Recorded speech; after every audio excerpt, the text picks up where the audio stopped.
السلام عليكم ورحمة الله تعالى وبركاته. مرحبا بالجميع وتحية إليكم من جديد. برنامج اليوم هو برنامج مهم موجه خاصة للأخوة والأخوات الذين لديهم تساؤل عن الهجرة إلى الولايات المتحدة الأمريكية، سواء المهاجرين القدماء والمهاجرين الجدد. إذا هناك نقاط مهمة سوف نتطرق لها في البرنامج، ولا بأس إن استفدتم من البرنامج أن تقوموا بمشاركته مع الأصدقاء والأحبة، هذا كله لكي تعم الفائدة. ولا تنسوا أن تشتركوا في القناة. إذا إلى كل من لديهم تساؤل مهم عن مستقبل ومصير ومسار الهجرة إلى الولايات المتحدة الأمريكية، سواء السؤال المطروح من طرف المهاجرين القدماء والمهاجرين الجدد، نؤكد بأنه قانون الهجرة الأمريكي على العموم والمتعلق بالإقامة الدائمة والجنسية الأمريكية في عهد الرئيس ترامب سيظل مكفولا بكل ما هو موضوع في بنود وصلب قانون الهجرة الأمريكي. أكيد هناك العديد من الإخوة والأخوات، ونؤكد على المهاجرين الجدد، لديهم خوف من سياسة ترامب عن مسار ومستقبل هجرتهم إلى أمريكا. هل ستتأثر وضعيتهم المستقبلية عند دخولهم إلى أمريكا في ظل حكم الرئيس الجديد ترامب؟ وهل ممكن أنه يوقف مسار هجرتهم لإتمامها بخير وسلام؟ سنجيب بأنه ليس هناك من تأثير، وكل من أتمم إجراءاته ودخل إلى الولايات المتحدة حديثا، وكذلك الذين هم مقبلون على الهجرة إلى الولايات المتحدة ومقابلتهم بالسفارة الأمريكية مدرجة ومحددة لأجل الحصول على الفيزا، سواء عبر شمل وقرعة أمريكية وتأشيرات هجرة أخرى، وكذلك الذين هم لديهم معاملاتهم لا زالت لدى دوائر الهجرة بأمريكا واقتربت ملفاتهم من نقطة الفصل والحسم الحصول على المقابلة. جميعكم إليكم هذا الجواب الكافي، وهو أنكم جميعا عليكم أن لا تقلقوا، سواء أنتم حاليا دخلتم إلى الولايات المتحدة حديثا عن قرب، وكذلك الذين اقتربوا من المقابلات المحددة مقابلة قريبا بالسفارة الأمريكية للحصول على الفيزا، وكذلك الذين معاملتهم اقتربت من نهايتها. أؤكد لكم بأنه القانون المتعلق بالهجرة إلى الولايات المتحدة الأمريكية الساري المفعول سابقا هو الذي يسري على كل من هم طارحون لأسئلتهم، وهذا على اختلاف وضع كل مهاجر وظروفه ووضعه الحالي. لن تمسكم أية مشاكل أو عرقلة، ولا تقلقوا من هذا الشأن، لأنه التخوف هو موجود لدى المهاجرين الجدد بخصوص الهجرة إلى الولايات المتحدة الأمريكية، وبحكم أن أمريكا يحكمها حكم جمهوري جديد بقيادة الرئيس دونالد ترامب الذي تقلد الحكم قبل أسابيع قليلة.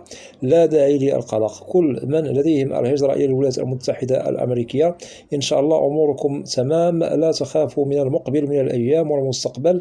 إن شاء الله ممكن لكم أن يخدم مسار مستقبلكم بالولايات المتحدة، رغم أنه الرئيس الجديد ترامب رؤيته عن الهجرة تظل تخوف الكثير منكم، وسوف نؤكد لكم هذا الملموس. في عهد الرؤساء السابقين أكيد سياساتهم كانت تخدم المهاجرين بشكل آخر مختلف، وكل رئيس لديه رؤية مستقبلية عن الهجرة والمهاجر إلى الولايات المتحدة، لأن الولايات المتحدة حكمت سابقا بالحزب الجمهوري في عهد ترامب قبل بايدن، وحكمت في عهد بايدن الديمقراطي المنتهية ولايته لحكم أمريكا. فالملموس بين هؤلاء الرؤساء جميعهم هو أنه مسار الهجرة منذ سنوات فارطة، ونؤكد على قانون الهجرة كان فيه العديد من القوانين السارية المفعول، ولا زالت قانون المتعلق بترحيل المهاجرين الغير الشرعيين، وقانون يتعلق بالفيز المختلفة سواء للهجرة ولغيرها الهجرة، وقانون متعلق بمنح الإقامة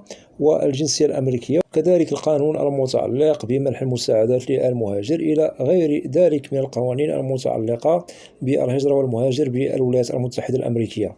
قوانين الهجرة الأمريكي هي سارية المفعول على جميع الجنسيات سواء عربية أو غير عربية. إذن الهجرة إلى أمريكا في عهد ترامب بالنسبة للمهاجرين الجدد ستظل بخير، رغم أن هناك بعض التغييرات والقرارات بدأت تنفذ على أرض الواقع. هذا لا يستدعي القلق والحيرة من طرف المهاجرين، لأنه الهجرة إلى الولايات المتحدة في عهد ترامب بالنسبة للمهاجرين الجدد ممكن لنا أننا نعود بها إلى ما قبل حكم بايدن، أي في ولاية حكم ترامب السابق. سيتبين لكم بأنه جل المهاجرون الذين دخلوا في عهد ترامب لا زالوا بخير، ويحسبوا من ضمن المهاجرين القدماء، وأكيد لن تمسهم أي مشاكل لحد الآن. والعديد منهم قد تحصل بالطبع على الجرين كارد، ومنهم من تحصل على الجرين كارد مع الجنسية الأمريكية، ومنهم من قام بلم شمل عائلته المقربة إلى الولايات المتحدة ولم تمسسهم أي عراقيل أو مشاكل، سواء عند إقامتهم أو عند طلب معاملات للم شمل أهلهم. إذن هذا إن دل يدل على أن كذلك المستقبل القادم بالنسبة للمهاجرين الجدد سوف يظل مكفولا منظما من طرف قانون الهجرة الأمريكي، الذي يحترم كل مهاجر قانوني دخل بصفة قانونية إلى الولايات المتحدة الأمريكية. وبالنسبة للرئيس ترامب تشديده مركز على الهجرة الغير الشرعية بشكل كبير. وسبق لي أنني وضحت بأنه الترحيل للمهاجرين الغير الشرعيين هو الساري المفعول بالولايات المتحدة الأمريكية، وبدأ منذ أيام، وقد وضحت هذا عبر القناة في برنامج خاص عن المهاجرين الغير الشرعيين بالولايات المتحدة الأمريكية. ممكن لكم العودة إلى هذا البرنامج عبر القناة لكي تستفيدوا أكثر وأكثر. إذن كل من هم معنيون بالهجرة إلى أمريكا نؤكد على المهاجر الجديد: لا تقلقوا، رغم أن ترامب يخيفكم من ناحية أنه يشدد على الهجرة إلى أمريكا، فهذا لا يستدعي منكم القلق، لأنكم مهاجرون قانونيون شرعيون.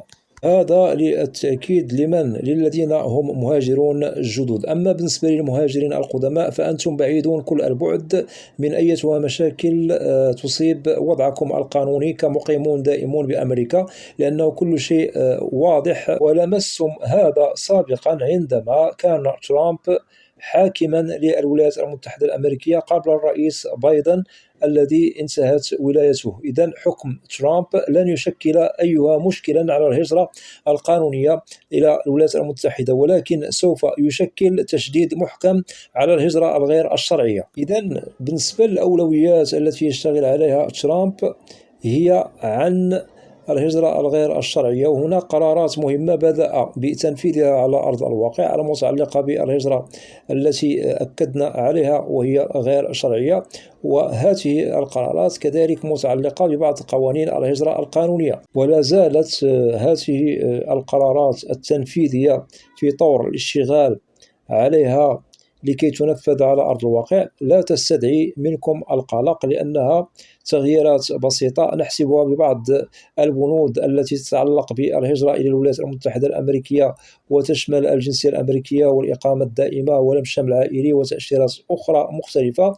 ونؤكد بأن القوانين التي سوف تنفذ على أرض الواقع لا تستدعي منكم القلق، لأنها تغييرات تدخل في صلب قوانين جديدة مختلفة الأبعاد المستقبلية لأجل الحفاظ على الهجرة القانونية بأمريكا. هذه القوانين في حد ذاتها تخدم المهاجر القانوني بالولايات المتحدة الأمريكية. أنصح وأؤكد كل من يتساءلون وخائفون من وضع إقامتهم بأمريكا، ونؤكد على المهاجرين القانونيين: لا تخافوا من أي مشاكل معلقة بالهجرة بأمريكا. وإذا أردتم التقديم لعائلاتكم فممكن لكم ذلك إذا توفرت فيكم الشروط المكتملة، وكذلك الذين يريدون تقديم تأشيرات مختلفة فيمكن لكم ذلك، ليس بالمشكل. وكذلك الذين لديهم ملفات مقدمة لأهلهم، لا تخافوا ولا تقلقوا. بالنسبة للقانون الساري المفعول سابقا هو الساري المفعول حاليا لدى دوائر الهجرة بالولايات المتحدة. ليس هناك من مشكل، فقط عليكم اتباع مسار معاملات ملفات أهلكم بنظام إلى أن تصلوا إلى بر الأمان لإتمام الإجراءات والحصول على فيزا، مثلا لم شمل عائلي، أو الذين هم مقدمون على فيز مختلفة خارج الولايات المتحدة. ونؤكد على فيز لغير الهجرة، مثلا فيزا سياحة أو دراسة أو علاج، زيارة، إلى غير ذلك من التأشيرات المختلفة. إذا ممكن لكم اتباع إجراءاتكم بخير وسلام، بدون قلق، بدون خوف، بدون حيرة من سياسة ترامب والمتعلقة بالتشديد عن الهجرة. نؤكد من جديد: التشديد لدى الرئيس الجديد دونالد ترامب الأولوية عن الهجرة الغير الشرعية. أما الهجرة القانونية إن شاء الله بخير، واطمئنوا وأبشروا خيرا، سواء للمهاجرين القدماء والمهاجرين الجدد.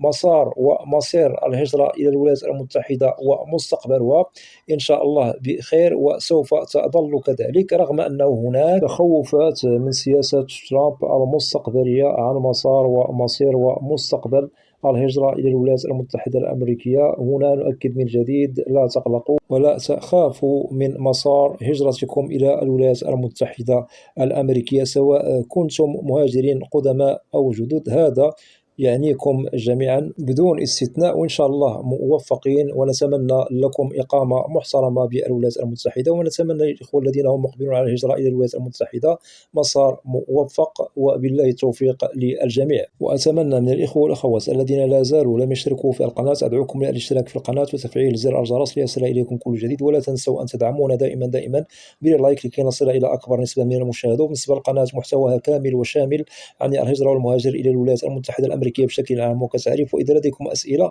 ممكن طرحها كتعليق عبر القناة، وسوف تجدوا الإجابة عبر البرنامج المعروف في القناة، برنامج أسئلة وأجوبة، لأنني لا أستثني منكم أحدا. وأود أن أشكر جزيل الشكر كل الإخوة والأخوات الذين يقومون بوضع تعليق محترمة بالقناة. مرحبا بكم جميعا بأسمائكم، وإلى لقاء قريب بإذن الله، والسلام عليكم ورحمة الله تعالى وبركاته.